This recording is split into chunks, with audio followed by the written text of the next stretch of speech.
kur pas mandatit të ministrit, ai mori 138.000 vota në anë Kosovë. Pra, ishte një vot e cila e shpërbleu për aktivitetin e tij në Ministrinë e Bujqësisë. Për këtë mendoj që ka pasur një përparësi të lehtë, duke qenë një ministër punëtor dhe një ministër i dëshmuar ose një figurë publike edhe mediatike e dëshmuar në Kosovë. Ndërsa sa i përket keqpërdorime, ne duhet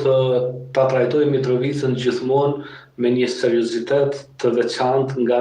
nga të gjitha qytetet tjera të Kosovës, për shkak të vetë specifikave që i ka si qytet. Ajo është një qytet i ndarë artificialisht, që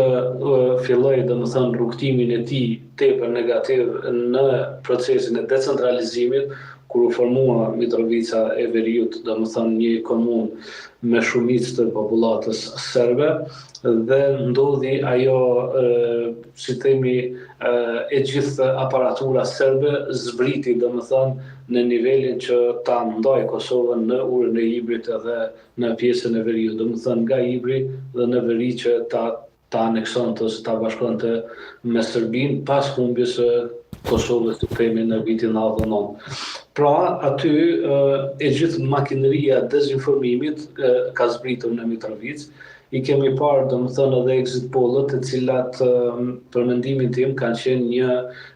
makineri e dezinformimit të qëllimshëm të publikut në Kosovë,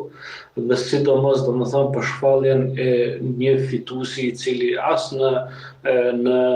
zgjedhjet e para domethënë nuk doli në ato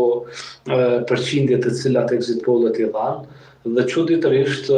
një muaj më vonë përsërit e njëjta narrativë që zoti Tahiri i ka fituar këto zgjedhje, po nga këto exit polle.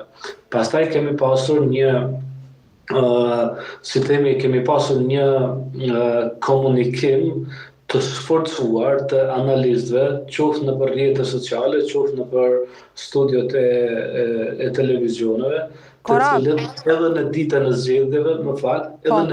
zgjedhjeve dërgonin mesazhe që Mitrovica është zemra, domethënë donin ti tregonin publikut që tashmë është vendosur